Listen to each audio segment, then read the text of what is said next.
നമസ്കാരം. Sreenarayana Guru open university third semester BA ക്ലാസ്സുകളിലേക്ക് എല്ലാ പ്രിയ വിദ്യാർത്ഥികൾക്കും സ്വാഗതം. നമ്മൾ ഇന്ന് ആൻസിലറി കോഴ്സ് ആയിട്ടുള്ള സോഷ്യൽ ഫോർമേഷൻ ഇൻ ഇന്ത്യ എന്ന പേപ്പറിലെ ഫസ്റ്റ് ബ്ലോക്കിലെ ഫസ്റ്റ് യൂണിറ്റ് ആണ് ഡിസ്കസ് ചെയ്യുന്നത്. ഈ യൂണിറ്റിന്റെ പേര് സ്റ്റോൺ ഏജ് സെറ്റിൽമെന്റ്സ് എന്നാണ് ഈ ഒരു യൂണിറ്റിന്റെ പേര്. ഇവിടെ നമ്മൾ ഡിസ്കസ് ചെയ്യുന്നത് സ്റ്റോൺ ഏജ് ഒരു ഹിസ്റ്ററിയാണ്, പ്യുവർലി ഹിസ്റ്ററി പേപ്പർ ആണ്.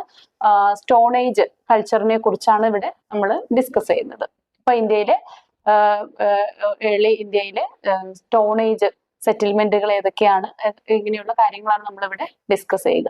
ഓക്കെ, സോ നമുക്കറിയാം, നമ്മൾ ചെറിയ ക്ലാസ് മുതലേ പഠിച്ചു വരുന്ന ഒരു കാര്യമാണ് ചരിത്രാതീത കാലത്ത് പ്രധാനമായിട്ടും ശിലായുധങ്ങള്, ശില കൊണ്ടുള്ള ഉപകരണങ്ങളൊക്കെ ഉപയോഗിച്ച് മനുഷ്യൻ ജീവനം നടത്തിയ ഒരു കാലഘട്ടം. ആ കാലഘട്ടത്തിൽ നിന്നാണ് മനുഷ്യന്റെ ചരിത്രം ഉടലെടുക്കുന്നത്.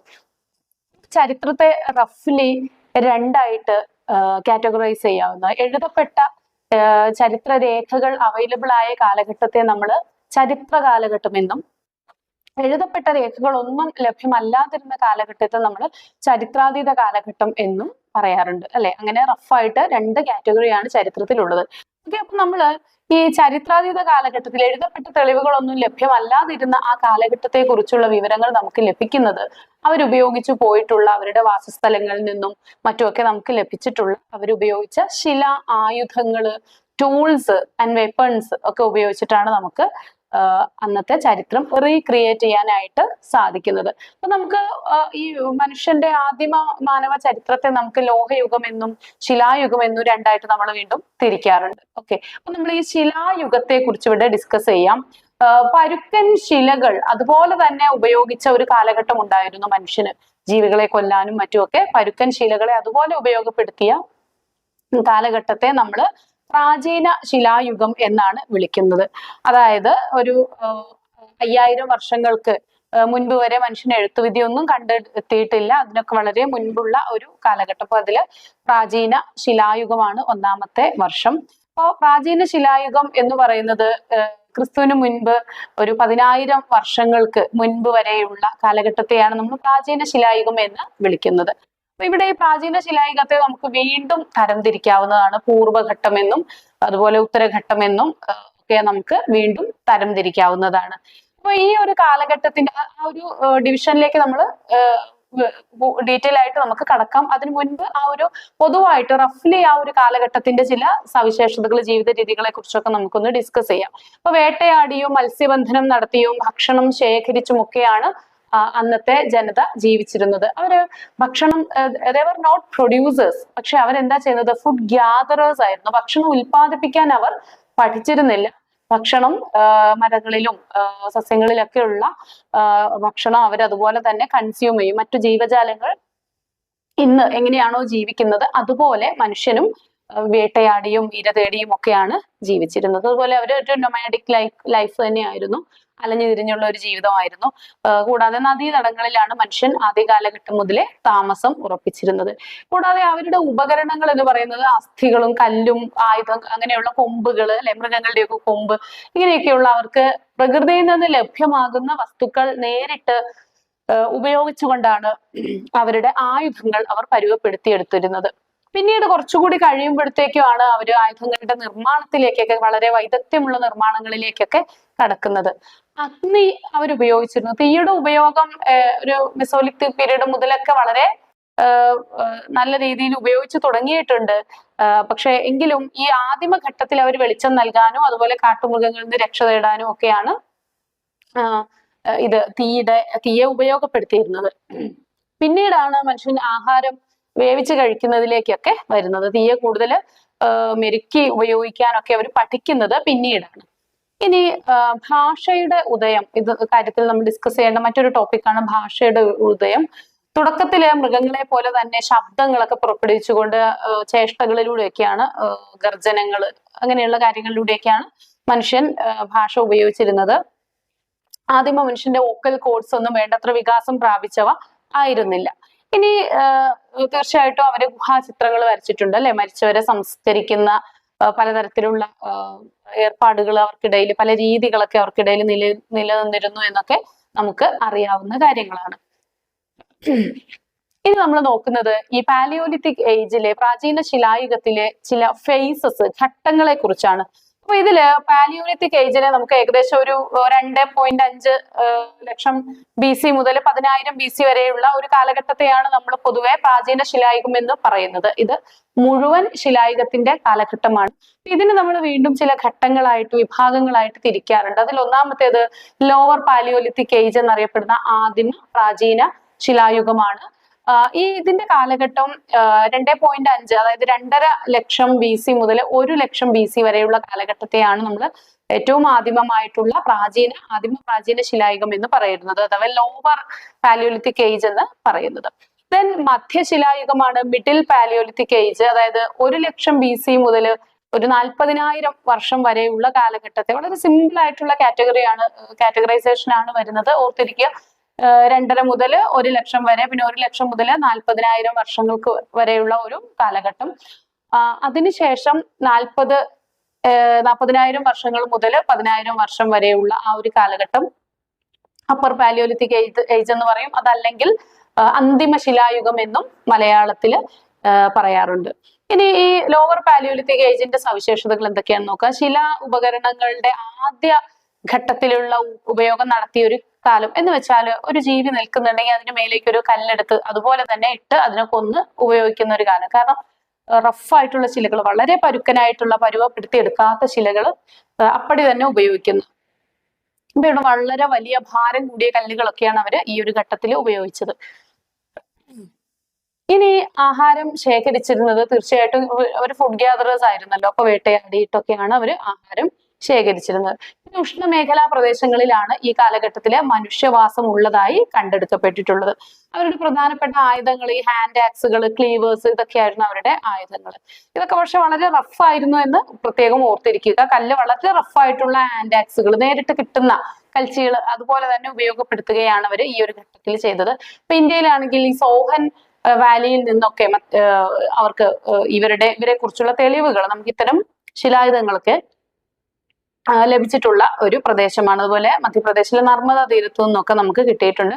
കൂടാതെ നിങ്ങൾ എല്ലായ്പ്പോഴും കേട്ട് പരിചയമുള്ളതാണ് മധ്യപ്രദേശിലെ ഭീംബേഡ്ക ഗുഹകൾ. ഇന്ത്യയിൽ വളരെ, ലോകത്തിലെ തന്നെ പ്രാചീന ശിലായുഗവുമായി ബന്ധപ്പെട്ട കാര്യങ്ങൾ പറയുമ്പോൾ നമ്മൾ എടുത്തു പറയുന്ന ഒരു പേരാണ് മധ്യപ്രദേശിലെ ഭീംബേഡ്ക ഗുഹ എന്ന് പറയുന്നത്. ഓക്കെ, നമുക്ക് നോക്കാം മധ്യപ്രാചീന ശിലായുഗത്തിന്റെ സവിശേഷതകൾ. അപ്പൊ അവര് ആദ്യം ഉപയോഗിച്ചതിനേക്കാളും ഒരു അല്പം കൂടി അഡ്വാൻസ്ഡ് ആയിട്ടുള്ള ചെറിയ കല്ലുകൾ ഉപയോഗപ്പെടുത്തിയ ഒരു കാലഘട്ടമാണ്. ചെറിയ കല്ലുകളെ മറ്റൊരു കല്ലിൽ വെച്ച് ഇടിച്ച് പൊട്ടിച്ച് അതിനെ ആ ഒരു ചെറിയ തോതിൽ ഒന്ന് പരുവപ്പെടുത്തിയിട്ടാണ് അവര് ഉപയോഗിച്ചിരുന്നത്. അതായത് ഫ്ലേക്ക് ടൂൾസ്, ചീള് അല്ലെ, കല്ലിന്റെ ചീള് കുറച്ചുകൂടി മൂർച്ച ഉണ്ടാവും അല്ലെ. വലിയ ഒരു കല്ല് അതുപോലെ ഉപയോഗിക്കുന്നതിനേക്കാൾ മൂർച്ചയേറിയതാണ് കല്ല് പൊട്ടിച്ചു കഴിയുമ്പോൾ അതിന്റെ ചീള് ആയിട്ടുള്ള ഭാഗം, ഫ്ലേക്ക് എന്ന് പറയും. അപ്പൊ ഈ ഫ്ലേക്ക് ടൂൾസ് ആണ് അവർ ആദ്യമായിട്ട് ഈ ഒരു ഘട്ടത്തിലായിട്ട് ഉപയോഗിച്ചത്. ഇനി നമുക്കറിയാം ക്രോമാഗ്നോൺ മനുഷ്യന്റെ ഉൽപ്പത്തിയുടെ ഒരു നിശ്ചിത ഘട്ടത്തിൽ നമ്മൾ നിയാൻഡർതാൽ മനുഷ്യൻ, അങ്ങനെ പല നിഞ്ചൻഡ്രോപ്പസ്, അങ്ങനെയൊക്കെ നമ്മൾ പല പേരുകളിൽ വിളിക്കാറുണ്ട്. അതിൽ ക്രോമാഗ്നോൺ മനുഷ്യന്റെ കാലഘട്ടമാണ് മധ്യശിലായുഗം എന്ന് പറയുന്നത്. ചെറിയ ചെറിയ കൂട്ടങ്ങളായിട്ട് ഇവർ ജീവിക്കാൻ തുടങ്ങിയ ഒരു കാലഘട്ടം ആയിരുന്നു ഇത്. ഇനി ഭക്ഷണം വേട്ടയാടിയും ശേഖരിച്ചും ഒക്കെ തന്നെയായിരുന്നു ഈ കാലഘട്ടത്തിലും അവരുടെ ഉപജീവനം നടത്തിയിരുന്നത്. പക്ഷെ അതിനുവേണ്ടി അല്പം കൂടി മെച്ചപ്പെട്ട ആയുധങ്ങളാണ് അവര് ഉപയോഗിച്ചിരുന്നത്. ഇനി അടുത്ത കാര്യം നമ്മൾ നേരത്തെ പറഞ്ഞ സോഹൻ വാലിയിലും അതുപോലെ നർമ്മദ തീരത്തും നമ്മുടെ നിയറസ്റ്റ് ആയിട്ട് കർണാടകയിലെ ഹൻസി എന്ന് പറയുന്ന പ്രദേശത്ത് നിന്നൊക്കെ ഈ മധ്യശിലായുഗത്തിന്റെ തെളിവുകൾ നമുക്ക് ലഭിച്ചിട്ടുണ്ട്. നമ്മൾ അപ്പർ പാലിയോലിത്തിക് അല്ലെങ്കിൽ ഏറ്റവും ന്യൂ ആയിട്ടുള്ള പാലിയോലിത്തിക് ഏജിന്റെ സവിശേഷതകൾ നോക്കാം. അപ്പൊ ഇവിടെ കുറച്ചുകൂടി മെച്ചപ്പെട്ട ആയുധങ്ങൾ അവർ ഉപയോഗിച്ചു തുടങ്ങി. കുറച്ചുകൂടി മെച്ചപ്പെട്ട എന്ന് പറയുമ്പോൾ ഇനിയും ഒരുപാട് ദൂരം സഞ്ചരിച്ചിട്ടാണ് നവീന ശിലായുഗത്തിലൊക്കെ ഉപയോഗിക്കുന്ന തരത്തിലുള്ള ടൂൾസിലേക്ക് അവർ എത്തുന്നത്. പക്ഷെ എങ്കിലും പ്രാചീന ശിലായുഗത്തിലെ ഏറ്റവും മെച്ചപ്പെട്ട ആയുധങ്ങൾ നമുക്ക് കാണാൻ സാധിക്കുക ഈ അപ്പർ പാലിയോലിത്തിക് പീരീഡിലാണ്. ഓക്കെ, ഇനി നല്ല രീതിയിലുള്ള ആയുധ ഉപയോഗം അവർക്ക് അപ്പോഴത്തേക്കും. പിന്നെ അഗ്നിയുടെ ഉപയോഗം ഞാൻ പറഞ്ഞിരുന്നു, നേരത്തെ പറഞ്ഞു, നമ്മൾ പാലിയോലിത്തിക് ഏജിൽ തന്നെ അഗ്നി ഉപയോഗിച്ച് തുടങ്ങിയിട്ടുണ്ടെന്ന് പറഞ്ഞു. പാലിയോലിത്തിക് ഏജിന്റെ ഈ ഘട്ടത്തിൽ, അതായത് ഒടുക്കത്തെ ഘട്ടത്തിൽ വെച്ചിട്ടാണ് അവർ ഈ അഗ്നിയുടെ ഉപയോഗം കണ്ടെത്തുന്നത്. അത് അവർ ഉപയോഗിച്ചിരുന്നത് നമ്മൾ നേരത്തെ പറഞ്ഞ പോലെ വെളിച്ചമായിട്ടും വന്യമൃഗങ്ങളിൽ നിന്ന് രക്ഷ തേടാനും ഒക്കെയാണ് അവർ ഉപയോഗിച്ചിരുന്നത്. ഈ ഭീംബേഡ്ക ഗുഹകളിൽ നിന്നൊക്കെ നമുക്ക് ധാരാളം ചിത്രങ്ങൾ കണ്ടെടുക്കാൻ സാധിച്ചിട്ടുണ്ട്. ഗുഹയുടെ മുകളിൽ അവർ വരച്ചെടുത്ത ചിത്രങ്ങളാണ്. അപ്പൊ ഇതിൽ നിന്ന് നമുക്ക് അവരുടെ കലാ ജീവിതം ഇവിടെ തന്നെ സ്റ്റാർട്ട് ചെയ്തതായിട്ട് ചിന്തിക്കാം. ഇനി ഒരു സാമുദായിക ജീവിതത്തിന് തുടക്കം കുറിച്ചത്, അത് കുറച്ചുകൂടി ശക്തമാകുന്നത് പ്രാചീന ശിലായുഗത്തിൽ അവർ ഉപയോഗിച്ചു തുടങ്ങി എങ്കിലും, കമ്മ്യൂണിറ്റി ലൈഫ് തുടങ്ങിയെങ്കിലും കുറച്ചുകൂടി അത് പ്രബലമാകുന്നത് ഇവിടെയാണ്. ഈ പ്രാചീന ശിലായുഗത്തിന്റെ അപ്പർ പാലിയോലിത്തിക് ഏജിൽ തന്നെ ആണ്. അവരെ മൃഗങ്ങളെ ഇണക്കി വളർത്തുന്നതിന്റെയൊക്കെ ആദിമ സൂചനകൾ ഇവിടെ നിന്ന് ലഭിക്കുന്നുണ്ട്. തീർച്ചയായിട്ടും ഭീംബേഡ്ക ഗുഹകൾ പ്രാചീന ശിലായുഗത്തിന്റെ അപ്പർ പാലിയോലിത്തിക് ഏജിന്റെ ഒരു ഫീച്ചേഴ്സ് കൂടി നമുക്ക് അല്ലെങ്കിൽ തെളിവുകൾ കൂടി കണ്ടെടുത്തിട്ടുള്ള പ്രദേശമാണ്. അതുപോലെ തന്നെയാണ് രാജസ്ഥാനിലെ ബാഗോർ പ്രദേശവും യുപിയിലെ പൈ എന്ന പ്രദേശവും ഒക്കെ. ഇനി പ്രാചീന ശിലായുഗം മനുഷ്യന് ജീവിക്കാനുള്ള ഒരു പോരാട്ടത്തിന്റെ കാലഘട്ടമാണ്. അവര് ഒരുപാട് പ്രതിസന്ധികളെ അതിജീവിച്ചുകൊണ്ട് മനുഷ്യവാസം കൂടുതൽ വലിയ മേഖലകളിലേക്ക് ചേക്കേറുന്ന ഒരു കാഴ്ചയാണ് നമുക്ക് ഈ അപ്പർ പാലിയോലിത്തിക് ഏജിലൊക്കെ കാണാനായിട്ട് സാധിക്കുന്നത്. ഇപ്പൊ നമ്മൾ മധ്യശിലായുഗം അഥവാ മെസോലിത്തിക് ഏജിനെ കുറിച്ച് നോക്കാം. ശിലായുഗത്തിന്റെ രണ്ടാമത്തെ ഘട്ടമാണ് മധ്യശിലായുഗം. 10,000 BC ആണ് പാലിയോലിത്തിക് അവസാനിക്കുന്നത്, അല്ലെ? അപ്പൊ നമുക്ക് അവിടെ മുതലാണ് മധ്യശിലായുഗം ആരംഭിക്കുക. 10,000 മുതൽ 8,000 വരെയുള്ള കാലഘട്ടം എന്ന് വെച്ചാൽ പാലിയോലിത്തിക് ഏജിന്റെ അത്ര തന്നെ ഒരു വ്യാപ്തി കാലഘട്ടം വരുന്നില്ല. കാരണം എന്തായിരിക്കും? തീർച്ചയായിട്ടും മനുഷ്യൻ കണ്ടുപിടുത്തങ്ങളിലേക്ക് അങ്ങ് എത്തിപ്പെടാനാണ് പ്രയാസമുള്ളത്. അത് എത്തിപ്പെട്ടു കഴിഞ്ഞാൽ അതിനെ മോഡിഫൈ ചെയ്യാൻ പ്രത്യേക തരത്തിലുള്ള ഒരു ശേഷി മനുഷ്യനുണ്ട്. അപ്പൊ വളരെ പെട്ടെന്ന് തന്നെ ഈ മധ്യശിലായുഗത്തിന്റെ കാലം അവസാനിച്ച് അവർ നവീന ശിലായുഗത്തിലേക്ക് കടക്കും. കാരണം മനുഷ്യൻ വളരെ പെട്ടെന്ന് ഫാസ്റ്റ് ആയിട്ടുള്ള അഡ്വാൻസ്മെന്റുകൾ ഇനി മുതൽ അങ്ങോട്ട് നടക്കുകയാണ്. അപ്പൊ മധ്യശിലായുഗത്തിന്റെ പ്രത്യേകത, അവർ വേട്ടയാടലിന്റെ കൂടെ ചെറിയ തോതില് കൃഷി കൂടി ആരംഭിക്കുന്നു. വളരെ ചെറിയ തോതിൽ കൃഷി ആരംഭിച്ചു. കല്ല് തന്നെയാണ് ഉപയോഗിക്കുന്നത്, പക്ഷേ പാലിയോലിത്തിക് ഏജിലേക്കാളും സൂക്ഷ്മമായിട്ടുള്ള കല്ലുകളാണ് നമ്മൾ ഫ്ലേക്സ് ഒക്കെ കുറച്ചുകൂടി നല്ല രീതിയിൽ ഉപയോഗിച്ചു. ചെറിയ ചെറിയ കൂട്ടമായിട്ട് കമ്മ്യൂണിറ്റി ലൈഫ് ഒന്നുകൂടി ഒരു ട്രൈബൽ സെറ്റിൽമെന്റുകൾ അവർ ഫോം ചെയ്യുന്നു. അതുപോലെ ഗുഹകളിലും പിന്നെ ട്രീ ഹൗസുകളൊക്കെ അവരുണ്ടാക്കാൻ ആരംഭിക്കുന്നത് ഈ ഒരു ഘട്ടത്തിലാണ്. ഇനി ആഹാരം സമ്പാദിക്കുന്നതിൽ നിന്നും ചെറിയ തോതിൽ അവർ ആഹാരം ഉൽപ്പാദിപ്പിക്കുക കൂടി ഈ ഒരു കാലഘട്ടത്തിൽ ചെയ്തു. അന്ന് മൈക്രോലിത്തുകളാണ്. മെസോലിത്തിക് പീരീഡ് മൈക്രോലിത്തുകളുടെ പീരീഡ് കൂടിയാണ്. സൂക്ഷ്മമായിട്ടുള്ള ശിലായുധങ്ങൾ ഉപയോഗിച്ചു. അറ്റമൊക്കെ കൂർപ്പിച്ചിട്ടുള്ള, കൈപ്പിടിയിലൊക്കെ പിടിക്കാൻ പറ്റിയ തരത്തിലുള്ള, അതുപോലെ ബോ ആൻഡ് ആരോ, അമ്പും വില്ലും ഒക്കെ അവർ ഉപയോഗിച്ചത്. ഇത് വേട്ടയാടാനും അതുപോലെ ആത്മരക്ഷയ്ക്കും വേണ്ടിയിട്ട് അവര് അമ്പും വില്ലും ഒക്കെ ഉപയോഗിച്ചു. കൂടാതെ മനുഷ്യന്റെ വലിയ ഒരു കണ്ടെത്തൽ, മൺപാത്രം മനുഷ്യൻ ഉപയോഗിക്കുന്നത് ഈ ഒരു കാലഘട്ടത്തിലാണ്. മൺപാത്രം ഉണ്ടാക്കുന്ന വിദ്യ, അതുപോലെ മത്സ്യബന്ധനത്തിന് വേണ്ടിയിട്ടുള്ള ചെറിയ ചെറിയ ആയുധങ്ങളൊക്കെ അവര് ഉപയോഗിച്ചു. മധ്യശിലായുഗത്തിലെ മനുഷ്യ ജീവിതം, ചെറിയ ഗോത്ര സംസ്കാരം അവര് രൂപപ്പെടുത്തിയെടുത്തു. ചെറിയ ചെറിയ ഗോത്രങ്ങളായിട്ടൊക്കെ അവര് താമസിക്കാൻ തുടങ്ങി. കൂടാതെ ആരാധനയുടെ ചെറിയ ചില രൂപങ്ങൾ ഇവിടെ നമുക്ക് ആരംഭിക്കുന്നതായിട്ട് കാണാൻ പറ്റും. മനുഷ്യന്റെ മതവിശ്വാസം ആരംഭിക്കുന്നത് ഇത്രയേറെ പഴക്കമുള്ള ഒരു സംഗതിയാണെന്ന് ഓർത്തിരിക്കുക. അപ്പൊ അതുപോലെ അവര് ആടുകളെയൊക്കെ ഇണക്കി വളർത്താൻ തുടങ്ങി. മനുഷ്യൻ ആദ്യമായി ഇണക്കി വളർത്തിയ ആനിമൽ എന്ന് പറയുന്നത് അത് ഡോഗാണ്, നായയാണ്.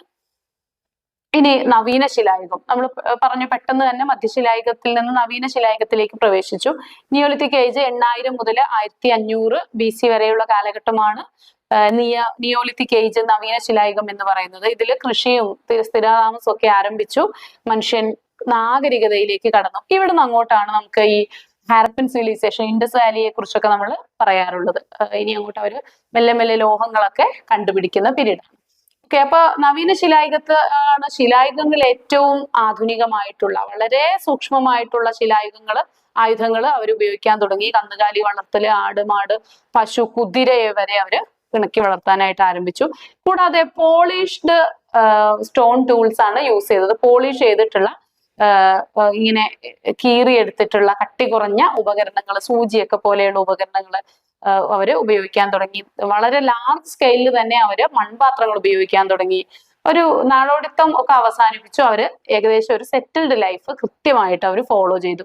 കൂടാതെ വസ്ത്രധാരണം ഒക്കെ ആരംഭിക്കുന്നത് ഈ ഒരു പീരീഡ് മുതലാണ്. സസ്യങ്ങളുടെ നാരുകളും മൃഗങ്ങളുടെ തൊലിയൊക്കെ ഉപയോഗപ്പെടുത്തിക്കൊണ്ട് അവര് വസ്ത്രം ധരിച്ചു. ആദ്യഘട്ടത്തിൽ അവർ വസ്ത്രം ധരിക്കുന്നത് ചൂടിൽ നിന്നും തണുപ്പിൽ നിന്നും ഒക്കെ രക്ഷ നേടുന്നതിന് വേണ്ടിയായിരുന്നു. പിന്നീട് അതിന് സാംസ്കാരിക പശ്ചാത്തലം കടന്നു വരുന്നു.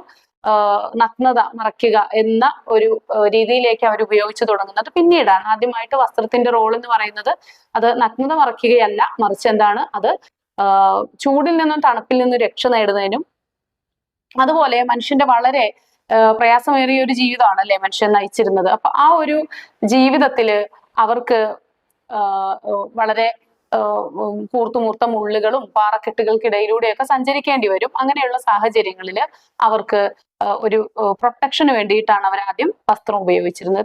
പിന്നീടാണ് അതിന്റെ സാംസ്കാരിക വശങ്ങളൊക്കെ മാനങ്ങളൊക്കെ കൈവരുന്നത്. അങ്ങനെ ഒരു ഗോത്ര സമൂഹത്തിൽ നിന്ന് കൃത്യമായിട്ടുള്ള ഒരു കുടുംബം കൂടുതൽ സ്ട്രോങ് ആവുന്നത് നമുക്ക് ഈ ഒരു ഘട്ടത്തിൽ മനസ്സിലാക്കാനായിട്ട് സാധിക്കും.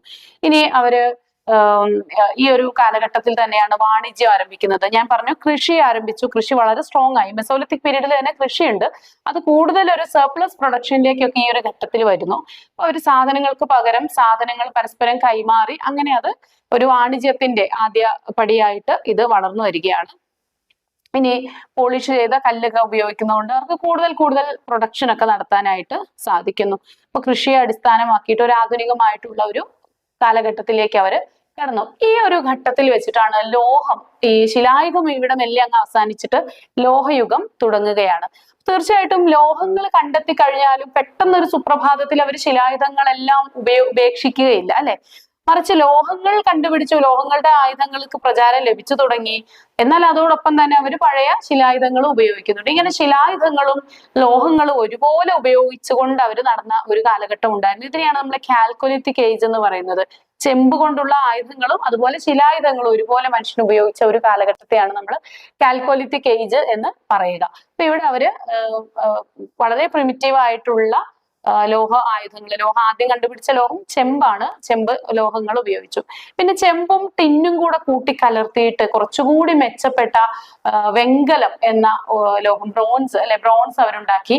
അങ്ങനെയാണ് ചെമ്പും ടിന്നും ചേർത്ത ഈ ഒരു ലോഹ മിശ്രിതം, ഈ ഒരു ലോഹ കൂട്ടുകള് തയ്യാറാക്കുന്ന സാങ്കേതിക വിദ്യയൊക്കെ മനുഷ്യൻ വികസിപ്പിച്ചെടുത്തു. അപ്പൊ നമ്മൾ ആലോചിക്കേണ്ടത് മനുഷ്യൻ എത്രമാത്രം ശേഷിയുള്ള ഒരു ജീവിയാണ് അല്ലെ. ഒരിക്കലും മണ്ണിനടിയിൽ അയിര് ആയിട്ട് കിടക്കുന്ന, അസംസ്കൃതമായിട്ട് കിടക്കുന്ന ലോഹത്തെ സംസ്കരിച്ചെടുക്കുന്നു. അങ്ങനെയുള്ള രണ്ട് ലോഹത്തെ തമ്മിൽ മിക്സ് ചെയ്തൊരു പുതിയ ലോഹ സങ്കരം ഉണ്ടാക്കിയെടുക്കുന്നു. ഈ രീതിയിലേക്ക് മനുഷ്യൻ വളർന്നു. ഇനി ഇതിനു ശേഷം ഈ വെങ്കല യുഗത്തിലാണ് യഥാർത്ഥത്തില് പല സംസ്കാരങ്ങളും വളർന്നു വരുന്നത്. വെങ്കല യുഗത്തിലാണ് മെസോപ്പൊട്ടേമിയൻ, ഈജിപ്ഷ്യൻ, അതുപോലെ നമ്മുടെ ഇൻഡസ് വാലി, ഇങ്ങനെയുള്ള സംസ്കാരങ്ങളൊക്കെ ഇനി അങ്ങോട്ട് നോർത്ത് അമേരിക്കയിലേക്കൊക്കെ പോയി കഴിഞ്ഞാൽ കുറെ കാലം കൂടി കഴിഞ്ഞിട്ടാണ് കണ്ടെടുക്കപ്പെടുന്നതെങ്കിലും ഇൻകാ, മായൻ, ആസ്ടെക് തുടങ്ങിയ സിവിലൈസേഷൻസ് ഒക്കെ വരുന്നത് ഈ ഒരു കാലഘട്ടത്തിലൊക്കെ ആയിട്ട്. ഇത്രയാണ് നമുക്ക് ഈ ഒരു യൂണിറ്റിൽ പഠിക്കാനുള്ളത്. Thank you.